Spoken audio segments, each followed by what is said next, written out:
We're just going to give folks a few minutes, maybe we'll get one. Elizabeth just get my annual text in a month. I was just about to say, are you getting ready? I am. The way I think about it, like I think about it so much. And one year I actually had a party. I've dreamt of a party ever since, but what day? Now I'm like, what day of the week is it this year? I don't know. I haven't looked yet. Thursday. I can have a party on a Thursday. Sabina is soccer this morning. Yes. No, it's not. Usually. So if you remember, Do you want to ride? I'm heading there afterwards after this meeting. Oh, okay. Thank you for doing that. This is my second time riding. Yeah, and I'm trying to, unfortunately because this thing was talking today, she isn't able to make it, but we're trying to get her to come to the next one because I want her to see the people here see her. Because they need to. I mean, it's a personal issue for me as well. Like, my home has been a place where people crash on the couch and they don't have anywhere else to go. Like, and because that's a problem. People don't talk about that. Like, if you ever had to sleep on the couch, you have nowhere else to go. It's a reality. I'm a queer person, and a lot of queer people, like, that's what we have to do to get by. And,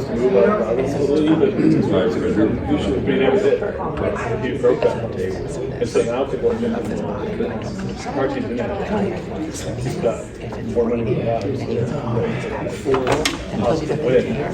Like, we need to act in an attitude of care and put it to good use. So what I'm trying to get clients to feel more comfortable doing is I want to start the meetings with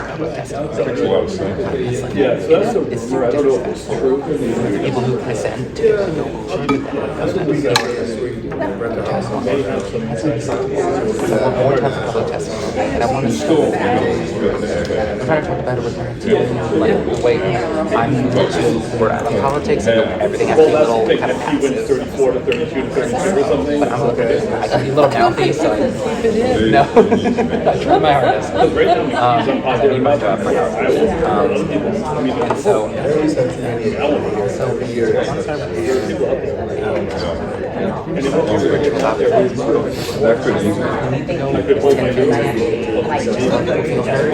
start my job to listen to people. So I need to spend 15 minutes doing that. That's it really is. And so I really want that to change.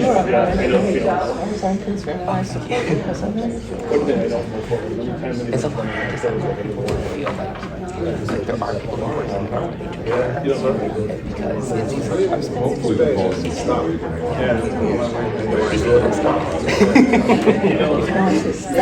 Stale. I call it administration syndrome. Yeah. It's you've been there so long that you think, well, here's all the ways that this wouldn't work, so we're not going to bother.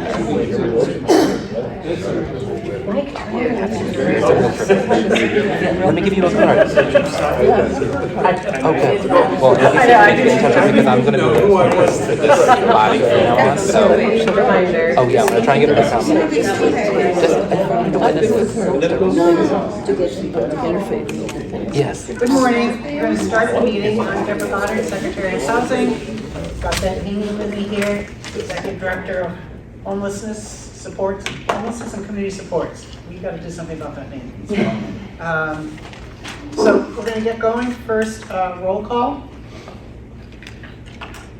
Office of Housing and Community Development, here, its old name. Director, Department of Administration, no. Chair of Housing Resources Commission. Yes. Director of Department of Human Services. Director of the Department of Health. Director of Children, Youth and Families. Mike Burke. Director of Healthy Aging. Present. Director of BHDDH. Director of Department of Labor and Training. I'm here. Corrections. Kristen Bridley for Director Salisbury. Thank you. Department of Elementary and Secondary Education. Rhode Island Housing. Elizabeth Beato from Carroll. Raima. Dave Schnell, representing Director Pappas. Office of Veteran Services, Office of the Public Defender, Medicaid Director, Secretary of EOHHS, Lieutenant Governor, Jacob DeBlakecourt for Lieutenant Governor. Province Veterans Administration. Okay, we do have a quorum, for which we only have one item that we're voting on, and that is the minutes. Deb, may I be recognized briefly? Yes. Reverend Wendy Van Orden, Mathewson Street Church, where we help the homeless. I wanted to say thanks for the last month's meeting when we were allowed under Ben's able leadership to just continue hearing the voice of the homeless. It's really important, and you took time to stay late, and we were really appreciative. I know, Deb, you had a commitment to leave for, but we're very thankful. It's a voice that needs to be heard, and our issues, I hope, need to be addressed in an effective way. Thank you, Reverend. I also have a point of order before we start the agenda, please. I'm Kevin Simon. I'm also with Mathewson Street Church, serving as the lay supply and the Director of Outreach.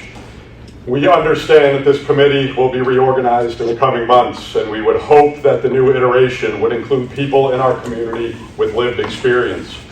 The issue here is that under the current law 40-17-5, it clearly states that there needs to be an advisory committee that is comprised of other voices, those with lived experience.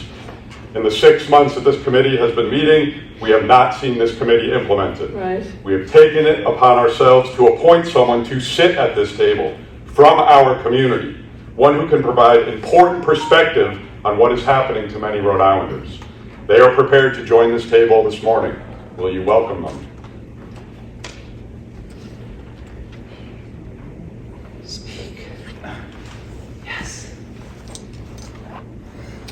Yeah, you know we've been back and forth on this every time. We did rejuvenate the Interagency Council. A number of the perspective laws were outdated already, including that membership included what had been the Office of Housing and Community Development, which doesn't exist any longer. We are moving into a new day as of July 1st.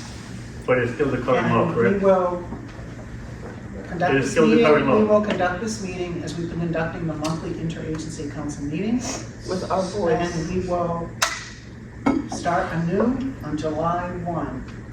Secretary, right now, this is the law, and we have read Housing Plan 2030, and it is woefully inadequate, woefully.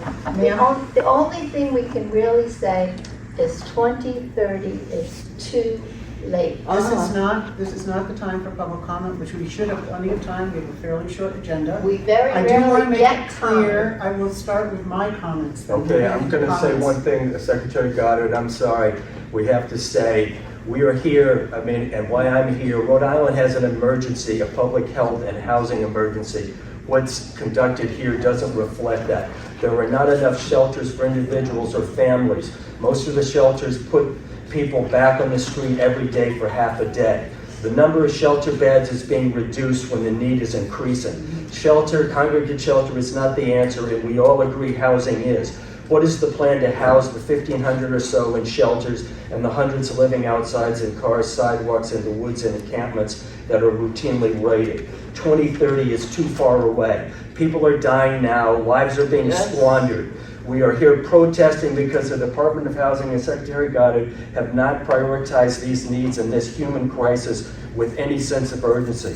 Secretary Goddard has even refused to recreate or reform that advisory council for this group that includes the people who suffer from homelessness caused by a housing crisis that pushes rents higher and higher while wages for so many stay way too low. You refuse to reform the advisory council with voices of people that are homeless and be represented at this table. You can change the law, you can try to mute their voices, but that doesn't make you right. We demand more and better shelter beds, prioritizes housing production now on state-owned land that serves people who are homeless and those with extremely low incomes that may face homelessness tomorrow. respect people who are victims of a disaster, a housing disaster caused Excuse me, by sir. poor people, Thank you. by poor planning and the drive for profit. This is an unnatural disaster, and this body is not a first responder. The state is failing to protect basic human rights and needs. We will not be silenced. 2030 is too late. Excuse I would me. also 2030 say is too May I late. speak? 2030 is We too will late. ask 2030 the is It's too too late. late. 2030 is It's too too late. Lady Wendy, we will ask the 2030 person that is is too late. asked to please take a seat at the table. Who is the person? Phyllis, thank you. Okay, now, come on in, and please note for the minutes, EOHHS, and vets. Well, DHS. I want to, well, I have remarks coming. We're going to start with approval of last month's meeting. Secretary Gotti, just one No, more thing, no, I'm no, sorry. no, no, no. We have had about Sir, 6 minutes sir. of public speaking at the end of the meeting. Sir. We waited 10 minits for you to meet quorum today, and we had a representative right here. We could have started this meeting 15 minutes ago. Sir, please. Do I have any comments on the minutes? Seconds. All in favor? Aye. Any concerns, extensions? Okay. I'm going to do some updates for the department. Since one thing has been raised, I will speak to the fact that our 2030 plan has been through public comment. I want to make it clear that really was about housing production, including the need for extremely low-income housing and permanent supportive housing. Folks will note that in the governance legislation that was passed, we are charged with creating a plan to address homelessness, which we will be doing in the coming year. I just wanted to point that out. Yeah. So, update on the department, staffing. Ben, we want to welcome some new members to your team. You're fully staffed. Yeah, the first time Department of Housing has existed, the Homelessness and Community Supports unit team is fully staffed. So this is very exciting. So I want to welcome first Teresa McDevitt, who used to be part of our system for a while. She has joined our team as manager of strategy system implementation. I want to welcome Jennifer Jutras, also, who has been around, done some unique stuff with some various ways to fund permanent supportive housing in Massachusetts, and formerly worked at Thunder Mist. Thank you. And then also, finally, I think most people in this room know, is Pam Jennings has joined our team, and we're very excited for all three, and yeah, optimistic, get some work done, and we have a lot of things to tackle, but with the cooperation of everybody around this table, and then also everybody sitting in those chairs representing the public, excited to all work together to eradicate homelessness. That's the goal. We also have hired a director of policy, really Rachel Flaherty back in, and we are close to filling other gaps in the agency as well. Governance passed as submitted, and so with what relates here in particular, we have an updated council membership, slightly reduced. Most folks on the council wanted to continue to participate, which I really appreciate, and thank you for that. So this is the new membership going forward. We've also created, as you know, we have proposed an advisory council that would represent both housing and homelessness, and I know there was some concern about that, but I truly, genuinely believe it's good for us to be talking about the entire spectrum in one place. So in general, you'll see that you must have knowledge of, concern for the issues of housing and homelessness and those of lower income, but then they specifically must. Excuse me, Secretary Goddard. Excuse The fact me, that it's been 6 months Excuse since me. we've been Excuse me, coming we're in a to these meeting. meetings and asking that someone from the homeless community, that was the law, that the advisory council was a law that was to be part of this council, right, and to have some input. Now, I suspect that this council didn't even have any input into the 2030 plan as far, because it's not a 2030 plan. It doesn't deal Excuse me, with the please, issues we're that not we in have for public comment right now. 2025. May we continue? on We the have meeting, tried to wait for public comment. We've been showing up. It's not easy to get in this building. It's not easy to park. It's like another obstacle for voices to be heard. So that's nice that Phyllis is allowed to sit at the table. But what kind of input do the rest of the council have to what really has been decided? The fact that they took a bill that was legislation from 2011 when the population wasn't, we didn't have as many homeless people, to 2025 where it's exponentially higher. If there is a program here to continue to interrupt the meeting such that we can't get our business done and get to public comment in an orderly way. Well, this shows that it's not a priority for the governor. Let's start with the governor. And Please, you may we are his continue with the representative business? here. May we continue with the business of the meeting? Why? Because When it is a meeting you're saying that you want It's to a deal, meeting this is of about the homelessness. agencies. Okay, you want to deal with homelessness, all right? But you have not allowed the voices to be heard and have input. Apparently the governor, it's not a priority for the governor, so apparently he doesn't want it to be a priority for you either. I think that's so obviously mistaken, given that one of the few things he supported with the new budget authority was homelessness programs. That said, please, But I'm going to continue the meeting. the Please, advisory I can't- council costs nothing. And here we are, we got We're not advisory getting paid to council. be here. Just continue the meeting, the lady's out of order. I will discontinue the meeting if we're not allowed to proceed, please. We have a short agenda. We should be to public comment in very short order, please. So, first listed, people with lived experience of homelessness, tenants, landlords, nonprofit and for-profit developers, homelessness service providers, public housing authorities, representatives of municipalities, builders, building officials, fair housing, and community development intermediaries. All advocates, all players in the field, no state agencies, an independent voice that I truly hope will prod us and urge us, correct us, and perhaps be the advocate that we sometimes can't be. So this is the governor wants to move on this very quickly, meeting with him next week. These changes are effective next week, July 1st. And I do believe genuinely, you can disagree with me, but I genuinely believe we've moved in the right direction here. In terms of other matters for the governance, those are the two key things that affect the Interagency Council.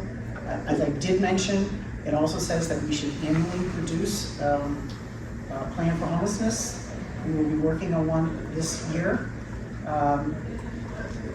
And I think I'm going to stop there on the governance. I'm happy to answer any questions from the agency members on governance. Yes? What's the process for folks who are interested in being chosen for that? Yeah, we'll put something out on the blast, send it to, I'm not sure to my address, but we'll get it to the department. And I'm thinking also of the folks. Yes, yeah. Deborah, Yes. sorry. How's that? Will we get a copy of these slides? Sure, they'll be posted on our website. Okay. Yeah, we just, honestly, just didn't want to print more paper. No, I get it. My eyes are. Oh, yeah. So, okay. Yes. Can you repeat the gentleman's comment, So, please? excuse Can me? you repeat your comment? Sir, please. We didn't hear him back here. He asked how people could apply for this, and I said we will get something out, and it'll be through the department. Thank you. Can I just ask one quick question? Sure, Kathy. How will that be covered? Like, will that be co-chairs, or is it gonna be? There will be a chair appointed by the governor, Yeah. who will be a member, one of those representatives. And then the advisory council will we'll vote early for a co-chair of that. That is wonderful. I only say that because in the Governor's Overdose Task Force, Sure. we actually have a chair that each of the work groups are chaired as well as the task force. So it's been a really great structure to ensure that the community voice is heard Yes. throughout all of our process. And of course, this is the advisory council, talking about a plan for homelessness, which Deborah talked about, we're working on it here. Ben, can you speak up a little? Sure. Love you. Thank you, Elizabeth. So as far as the plan to end homelessness, as Deborah spoke of, we need to work on over the next year. Obviously, the advisory council here will be advising on that and who should, serve in that committee, in that capacity of developing that. So we're very excited to have some statute cleaned up and ready to really implement and move forward. Moving forward, we're going to give a little bit of an update on CHF. Sure. I wanted to talk about particularly how the budget that goes into effect in a few days. I want to quickly kind of level set, show you kind of like what at the department what we were looking at around the Consolidated Homeless Fund, which is our annual funding round, what we were looking at a few months ago. So let me start with what we had last year. We're going to FY26. This is the FY25. This is what we awarded last funding cycle. It was about $33 million. As you can see, those top two, the SFRF, and I'm sorry for the acronym soup that I often speak in, but the SFRF and the ERA2, those are ARPA monies. Those are American Rescue Plan Act monies, COVID dollars that we no longer have. So we knew this going into the next funding round. We would not have those funding sources. So what we were looking at was a pretty significant reduction. Just to explain real quickly for people, to go back, that HRC money, the name of that changed to the most wonderful acronym, new acronym, HRHRR, which is Housing Resources and Homelessness Restricted Receipt Account. But either way, it's formally HRC. But this is what we were looking at.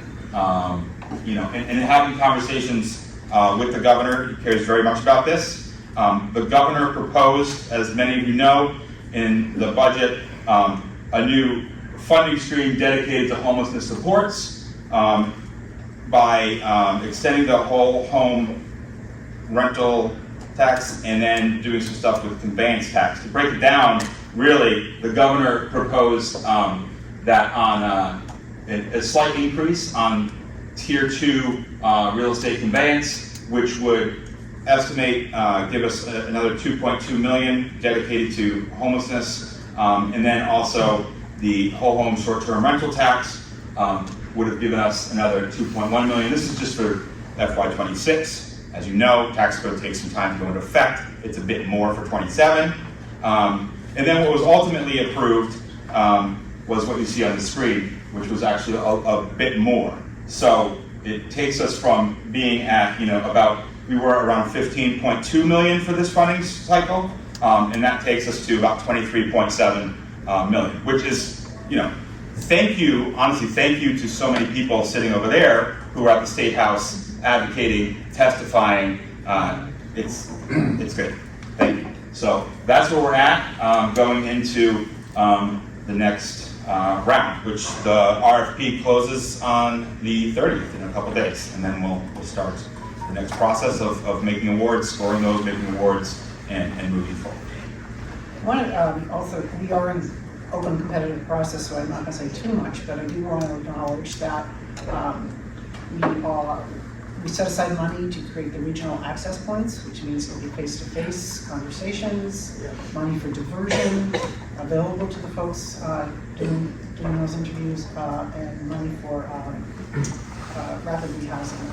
So I feel like within the constraints we had, we tried to not only address shelter beds in the immediate sense, but also proactively try to prevent or quickly respond to homelessness, which is the only way we're really going to, in the end, address the problem holistically. Do you have any questions from agency members, council members?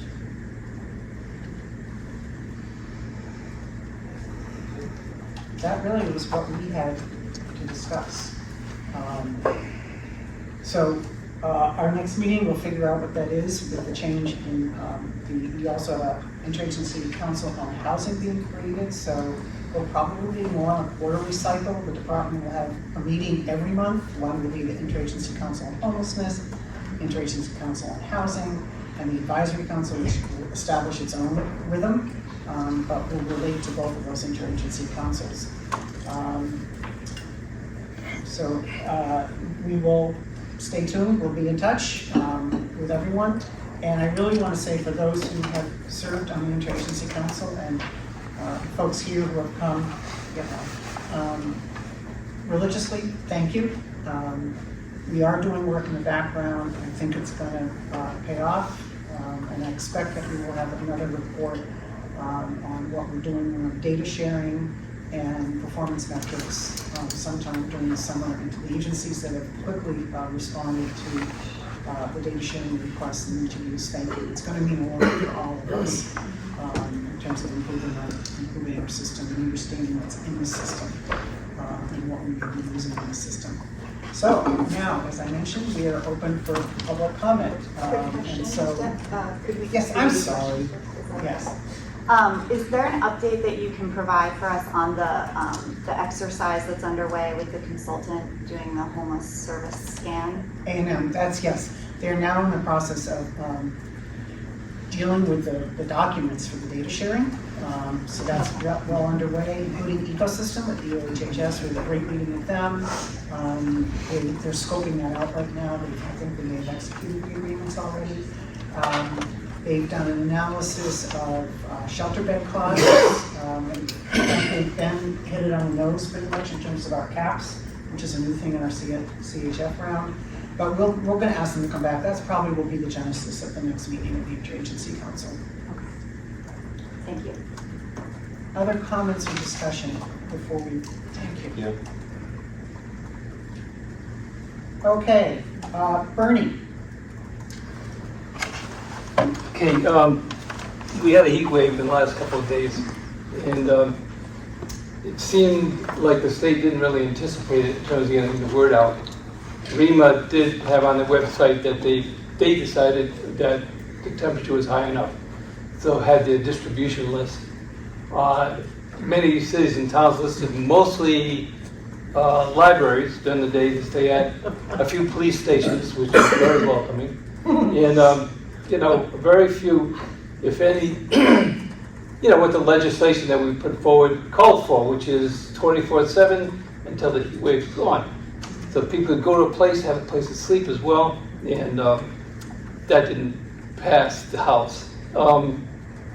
So I just want to ask, I'd love a response. How do you think we did in the last few days, and are we going to be ready for the next one? Thank you for your comment. We did distribute that list as well, but we did rely on those who traditionally responded to heat waves, which is Debbie, speak up, I'm sorry. We did rely on those who traditionally responded to heat waves, which is rain and the municipalities. Bob Medeiros? Yes, definitely. Thank you, Secretary. You spoke of data sharing, which is fine. Has it been made public what we paid the consultants A&M for this whole project? It is public information. And what was that? Asked for it. I don't know at this point, but it is public information. You don't know what we paid them? Because I tried to find it, I was unsuccessful. I don't have it off the top of my Ben, do you head. know? No, you can make a request. I am. Okay. So we don't know what we paid A&M. I'm sorry? What?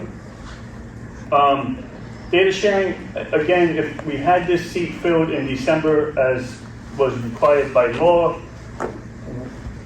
Phyllis can tell you what goes on inside these places, the conditions of these places, which I'm sure most of us do not know. We may know secondhand, we may have heard, but that's data sharing to us. That's data sharing. That's information that's crucial to the council that has been omitted for 6 or 7 months while that seat has not been filled. I strongly suppose that the reorganization of the restructuring this seat's not gonna be heard again. And that's valuable information for every one of you on the council, because it's a lived experience, it's learned experience. We got people who are willing to tell you what's going on in these shelters. We know 2030 is too late, we have 2025. The number of beds they're looking to add in 2030 do not meet the needs of today. Not at all. And it's so imagine exponentially how that's gonna grow then.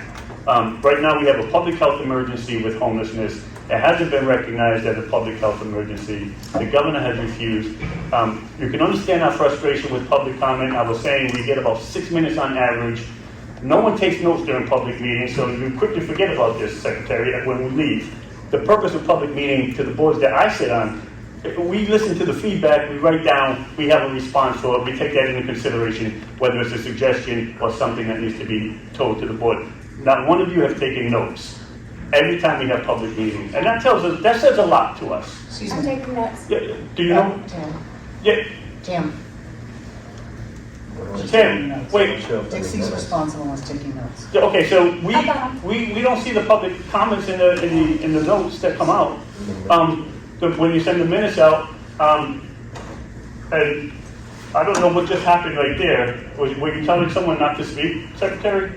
I've got a little confusion here about who's on first, and I'm taking notes, and I wanted to be clear that Dixie is taking notes. For the meeting, but not for the public comment. No, for the public comment, she's still taking notes. It never She has makes the taken agenda. notes. 2030 is too late. We have an emergency, we have a public health crisis right now, and that's the purpose of why we come here. We do this, we don't get paid to come here. We come here voluntarily to let you know we have a voice, we like to be heard. We're in the middle of a crisis, and we don't see much getting done. 2030 is going to add beds that don't even meet the needs for today, so thank you. Thank you. Pamela from PPC. Don't cry. She's allowed to. You can cry.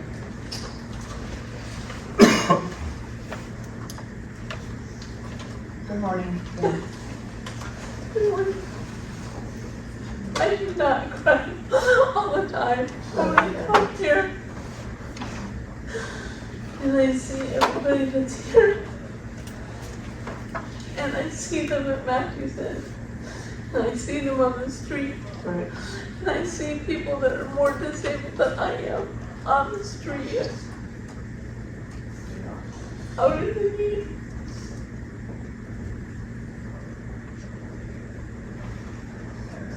We're the smallest state in the union. Why can't we get on top of this? It is a crisis. And we have been banging at the governor's door for a long time. For me, it's been 4 years. And it is really disheartening to see that we have somehow decided that people who find themselves homeless are less than the rest of us, because that is not true. Right. And it will be worse if we wait. If this budget in the federal government passes, and I hope you're calling whoever you can call to stop it, but if that happens, there will be more people evicted, there will be more people on the street, and what we're dealing with right now, 700 people for sure, but probably double that, because people couch surfing, that's being homeless. And then we have everybody being kicked out of the places they are, and they shouldn't even be in tents right now, it's too hot. Can you imagine being in a tent? And that's the only place you have, and you're told you can't stay there? Or that you're sleeping in front of the church? And you're told at 3 a.m. in the morning that you are not allowed to be here? I need everybody to understand what's going on and to really take this to heart. Because with all the other things that are going on, we need to look at it all, but this is gonna be huge if we don't take care of this. And there's no reason that emergency management is not helping. There is no reason that we are not seeing this as a crisis. We really need to stop seeing it as some character flaw in people. Because I know of people that have been evicted that have been homeowners. I became disabled. When I became disabled after working for 20 years as a teacher, I couldn't afford my rent. That means I had to find people who could help me, or I would have been on the street. This is what is going to happen to people if this federal bill goes through. And that's what you're looking at. And if we don't take care of the people we have now, this is gonna get so much worse. I wanna finish up by saying, I do appreciate the people that stayed last time. Because it helps to see that there are people that care about what's going on. Does anyone want to speak? That was the list. Yes. Yeah, I'd like to speak. I think it was hearing the word rapid rehousing that triggered me. I'm Kate Claiborne. I also happen to be a licensed clinical social worker that has been in practice over 30 years, maybe 40 at this point. I'm currently retired. I am one of those victims that Pamela just mentioned that ended up homeless after being evicted due to a corrupt system, a corrupt attorney, okay, who misused the system for his own personal gain, who didn't end up getting disbarred, who actually ended up going to prison for multiple offenses against innocent people. And I ended up homeless at the end of the day. It was a very scary experience for me. It happened at a time when I had no support, no one around me to help me, so I had to find a way to help myself, and it wasn't easy. I ended up in the shelter system. It's extremely inadequate, even under the best of circumstances. There is not enough funds allocated to train professionals. Yes. To oversee and supervise and offer support to the frontline staff who come with their own biases, their own history, their own issues that get acted out on the residents in the shelters. The shelters are not designed to help people get a leg up. It's like throwing a dog scraps that you'll never see again or really care about. It's terrible and it's inhumane. Having somebody leave at 6 a.m. and may or maybe not have a chance to get back in is not a way to help anyone get on their feet. Carrying all their stuff. I was fortunate to end up in one of the better so-called shelters at the time that offered some means to get on their feet. But even then, because of the inadequacies in the system, I had an opportunity for a very nice place with rapid rehousing, but I ended up in a shelter that assigned me to a staff that had just been granted funds for rapid rehousing that did not even know how to manage the funds that they were given. And I ended up losing 3 opportunities for housing while I was in a shelter that my time was running out to be in, whose staff began acting out inappropriately for multiple reasons. And I had the fear of ending up on the street once more. Mixing people in shelters that do not need to be in the same facility together in the shelters is a deal breaker. You cannot have an effective system when you have people with multiple levels of need that are contrary to the success of any one person even making it through the shelter system.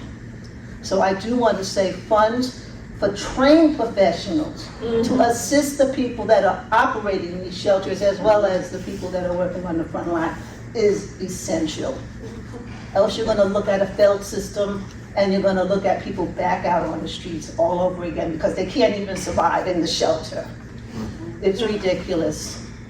Thank you. So I really hope that you pay attention to people that are really out here advocating The people on the streets have different needs. You cannot lump them together in any one place and expect to have success. Never mind, there's not even available sufficient facilities to even begin to house these people. There's a horrible shelter that had people laying on mats.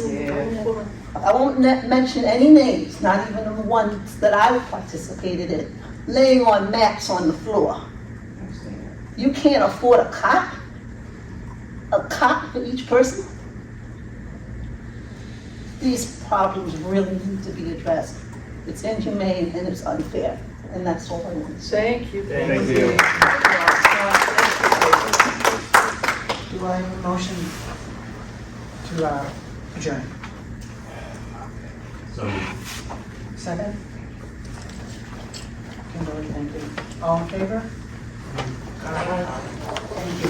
We will let everyone know when we're going to reconvene and probably be around the report on